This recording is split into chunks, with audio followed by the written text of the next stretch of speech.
Hello everyone, welcome to my channel. तो आज हम एक न्यू चैप्टर स्टार्ट करने वाले हैं जिसका नाम है मोशन। ठीक है, ये भी आपकी क्लास 9 का चैप्टर है। फंडामेंटल यूनिट ऑफ लाइफ हम फिनिश कर चुके हैं। कोई भी डाउट हो तो प्लीज़ कमेंट कर देना, अगर कोई भी डाउट हो। ठीक है, अभी जो हम चैप्टर स्टार्ट करने वाले हैं चैप्टर 8 है आपकी एनसीईआरटी बुक का, चैप्टर नंबर 8। हम सबसे पहले वो चैप्टर कर रहे हैं क्योंकि आपके जुलाई में एग्जाम होंगे ना, तो हम सबसे पहले वो चैप्टर फिनिश करेंगे जो आपके एग्जाम में आएंगे। उसके बाद हम एक्स्ट्रा चैप्टर्स करेंगे। ठीक है, तो आज हम स्टार्ट करने वाले हैं मोशन, जो फिजिक्स के अंडर आता है चैप्टर। अब मोशन होता क्या है तो ध्यान से समझेंगे। डेफिनेशन पढ़ने से पहले हम जानेंगे कि मोशन क्या होता है। मोशन का मतलब होता है मूवमेंट। ठीक है, अगर मैं ऐसे मूवमेंट, कुछ भी मूवमेंट कर रही हूँ, ये भी मोशन है। ठीक है, जैसे कि अगर हम कार चला रहे हैं तो कार चलना इज मोशन। ठीक है, हम चल रहे हैं, हमारा चलना इज मोशन। ठीक है, डेफिनेशन देखते हैं। When a body is continuously changing its position with respect to frame of reference, then we say that body is in motion. बहुत डिफिकल्ट लैंग्वेज है, हमें कुछ समझ नहीं आया। मोशन तो आपने बोला मूवमेंट होता है। देखो, लैंग्वेज समझते हैं और एग्जाम्पल के साथ समझेंगे। When a body, बॉडी में हम लेते हैं हम, सपोज हम है, आप हो तो आप अपने आप को लो। When a body is continuously changing its position, लगातार अपनी पोजीशन चेंज कर रहा है। सपोज ये एक ह्यूमन बीइंग है, सपोज ये मैं हूं, मी। ठीक है, ये मेरे हैंड है। ठीक है, अब मैंने क्या करा, इन हाथ को, ये ऐसे थे, मैंने ऐसे कर दिया, तो मेरे हाथों की पोजीशन ऐसे थी, अब ऐसे हो गई, पोजीशन चेंज हुई। तो when a body is continuously changing its position with respect to frame of reference. Frame of reference क्या होता है? एक रेफरेंस पॉइंट या एक ओरिजिन।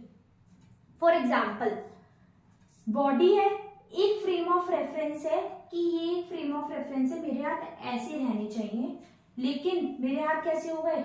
इस डायरेक्शन में चले गए। उसके बाद मेरे हाथ नीचे वाली डायरेक्शन में चले गए। तो एक फ्रेम ऑफ रेफरेंस की कि मैंने बोला ये मेरे हाथ रेस्ट में है। ठीक है, मेरे हाथ ऐसे हो गए, फिर ऐसे हो गए, तो फ्रेम ऑफ रेफरेंस क्या है? ये समझ में आया? तो when a body is continuously changing its position with respect to frame of reference, then we can say that is in motion, body is in motion. अब फॉर एग्जाम्पल एक दूसरा एग्जाम्पल लेते हैं। सपोज एक कार है, car में रामू जी बैठे हैं। ठीक है, और वो कार चला रहे हैं, बस मान लो।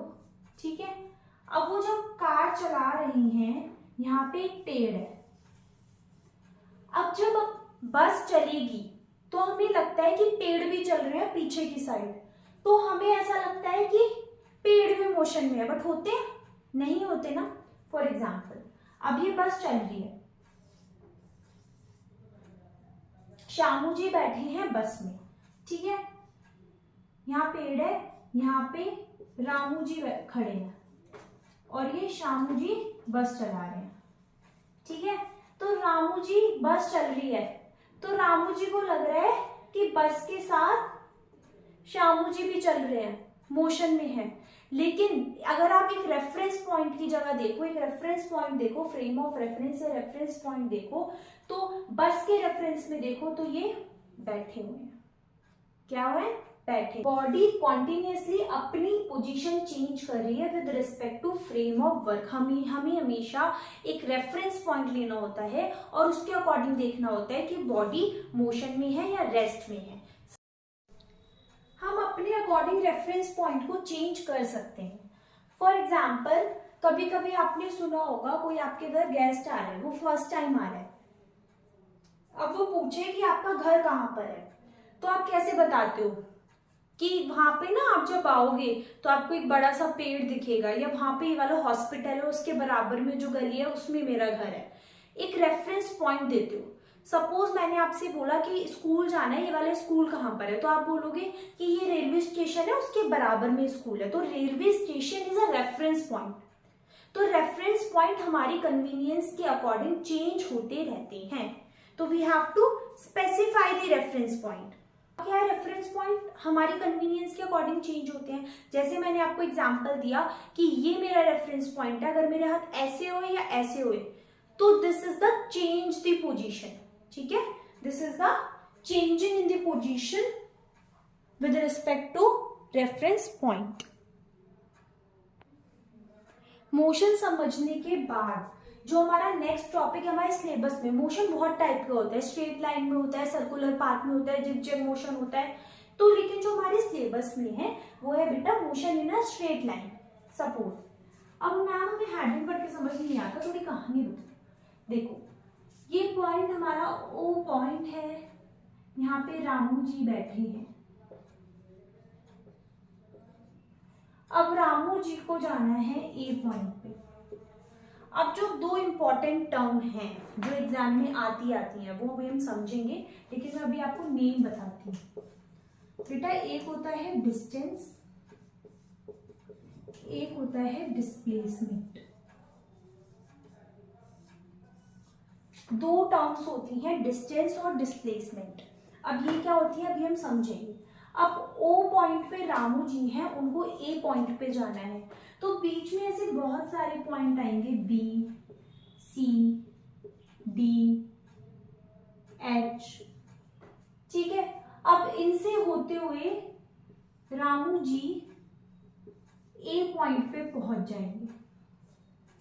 जैसे मैं बोल सकती हूँ बी, सी, डी, एच एक रेफरेंस पॉइंट है। मैंने सपोज बोला कि आप आओगे ना रास्ते में आपको बी मिलेगा, उससे थोड़ा आगे और चलना, तो B is a reference point. मैं बोलूंगी सी मिलेगा, फिर डी मिलेगा, फिर एच मिलेगा, आप ए पर आ जाओगे। तो ये सब हमारे रेफरेंस पॉइंट है, ठीक है। अब सपोज ये 0 है, 0 किलोमीटर, यहाँ पे 2, ध्यान से समझेंगे, ये समझ लिया ना तो आपके पक्का मैं बोल रही हूँ आपका कंसेप्ट जो बेसिक है वो आपके क्लियर हो जाएंगे, ठीक है। अब मैंने आपसे बोला कि 0 से ए तक गए, कितनी डिस्टेंस कवर करी? बहुत इजी है मैम, आप 0 से ए तक की बात कर रही हो मैम। 0 + 2 + 4 + 6 + 8 + 10, ये पक्का ऐसे होता है। मैं पूछ रही हूँ कितने डिस्टेंस कवर करी, तो यही आपकी गलती है। कभी भी ऐसे देखिए भावनाओं में मत बह जाना कि वाओ में तो फुल मार्क्स आएंगे। बेटा 0 से 10 तक चलिए ना, तो 2, 4, 6, 8 प्लस नहीं करने, ठीक है। तो 0 ये गलत होता है बिल्कुल मैथड। तो 0 से ए तक चलने में 10 किलोमीटर चलिए। अब मैं बोल रही हूं कि आपको बतानी है डिस्टेंस, ध्यान से देखना। 0 से ए तक प्लस करना है आपको, और ए से सी तक कितनी चली ये बताओ। तो देखो 0 से ए तक 10 चली, प्लस ए से सी तक 4 और 10, 10 - 4 कितने होते हैं? 6, 16 किलोमीटर। ये आपकी डिस्टेंस हो गई। अब डिस्टेंस तो हमने समझ ली, अब समझते हैं डिस्प्लेसमेंट क्या होता है, ठीक है। डिस्टेंस समझ में आ गई ना। डिस्प्लेसमेंट थोड़ा सा गड़बड़ करते हैं लोग आंसर करते हुए, जब क्वेश्चन पेपर में जानबूझकर एक क्वेश्चन पूछते हैं ये डिस्टेंस क्या, डिस्प्लेसमेंट क्या है बहुत इजी। अगर कंसेप्ट क्लियर हो गया तो बहुत इजी है डिस्टेंस डिस्प्लेसमेंट, बट अगर समझ में नहीं आए तो आप गलती कर दोगे। फॉर एग्जाम्पल डिस्प्लेसमेंट क्या होता है? It is the shortest distance from initial to final position. देखो मैं यहां से मार्केट गई, ठीक है, मार्केट से आके मैं वहां से अपने नानी के घर चली गई, तो ये देखो मेरी इनिशियल पोजीशन क्या थी? घर। मैं यहाँ से मार्केट गई, मार्केट से नानी के चली गई, इनिशियल पोजीशन क्या है मेरी? घर। घर से फाइनल पोजीशन क्या है मेरी? नानी का घर। मार्केट नहीं है ना, फाइनल पोजीशन क्या है? नानी का घर। तो ये जो डिस्टेंस होती है ये शॉर्टेस्ट डिस्टेंस होती है। तो जो मेरी डिस्टेंस मेजर होगी वो यहाँ से मार्केट की नहीं, यहाँ से नानी के घर की होगी। मेरे घर से नानी के घर तक की डिस्टेंस मेजर होगी, ना कि मेरे घर से मार्केट तक की। क्लियर हुआ? समझते हैं। सपोज ये मेरा घर है, मेरा घर, ठीक है, ये मेरी नानी जी का घर है, नानी का घर, ठीक है, और ये मार्केट है,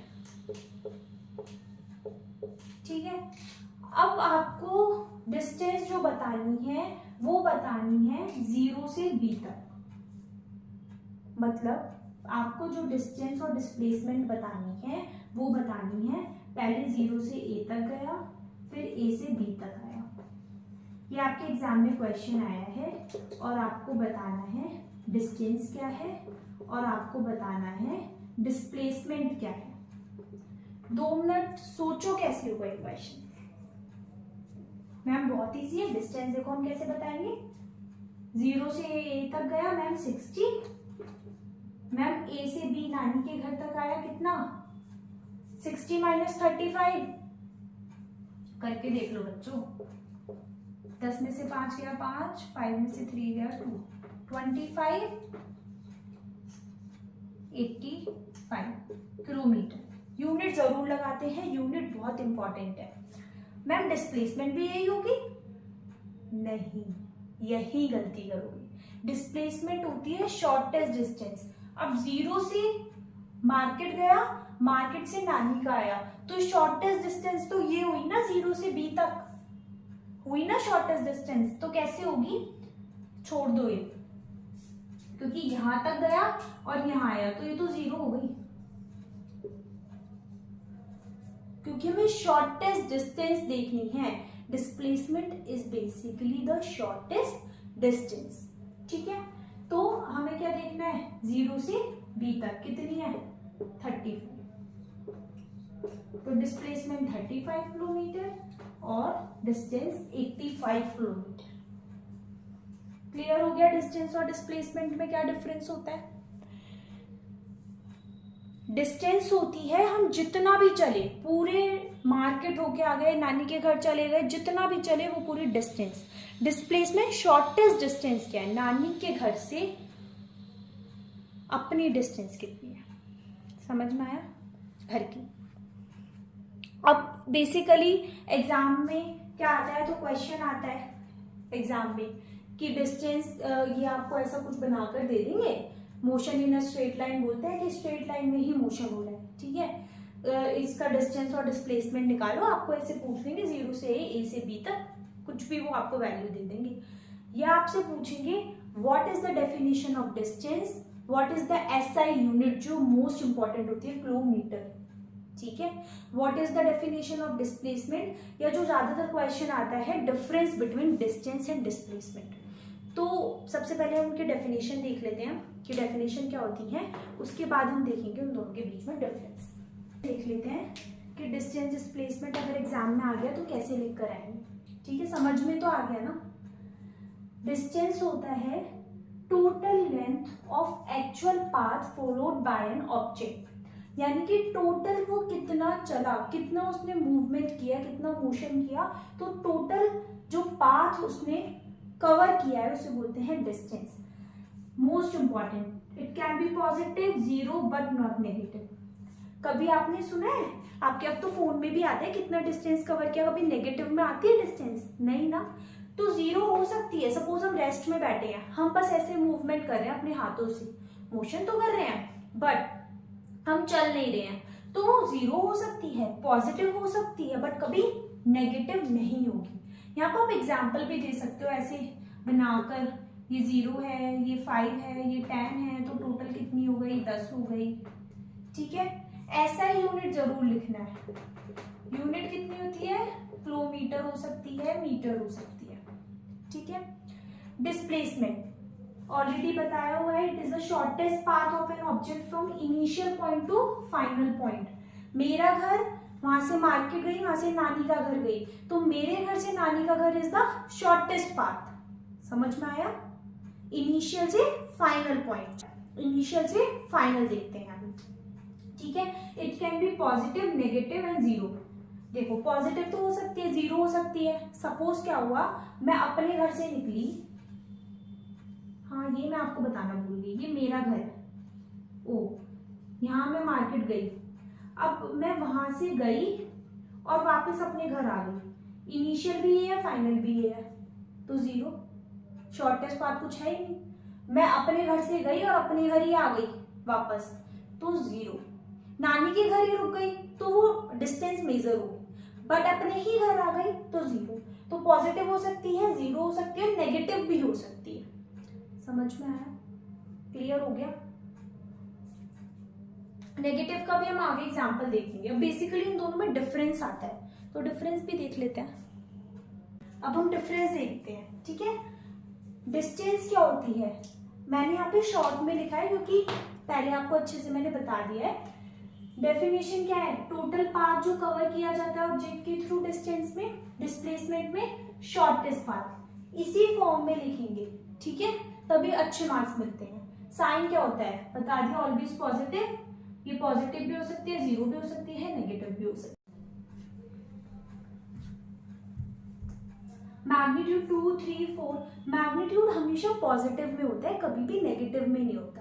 बस इतना याद रखो, याद करने की इतनी नीड नहीं है कि पूरा डिटेल में जाना है, what is scalar, what is vector. तो स्केलर क्या होता है, हमेशा पॉजिटिव होता है, जिसका सिर्फ मैग्नीट्यूड होता है। वेक्टर के पास मैग्नीट्यूड भी होता है प्लस डायरेक्शन होती है कि किस डायरेक्शन में मूवमेंट या मोशन हो रहा है, ठीक है। समझ में आया? बस इतना याद रखना है। तो it is a scalar quantity, is a vector quantity. Distance कभी जीरो नहीं हो सकते हैं, तो कभी जीरो नहीं हो सकती डिस्टेंस, ये हो सकती है। सम ऑफ ऑल द डिस्टेंस जो ट्रेवल की गई है, सपोज पहले जीरो ए पे गया, फिर बी पे आया, तो ऐसे गया, फिर ऐसे आया, तो सम ऑफ ऑल द डिस्टेंस, ये क्या होता है, इनिशियल से फाइनल, ठीक है, कि इनिशियल क्या था, फाइनल क्या था। क्लियर हो गया? क्लियर हो गया? तो आज के लिए इतना ही। आपको अच्छे से रिवाइज करना है, मोशन क्या होता है, डिस्टेंस क्या होता है, डिस्प्लेसमेंट क्या होता है, और उन दोनों में डिफरेंस क्या होता है। Thank you.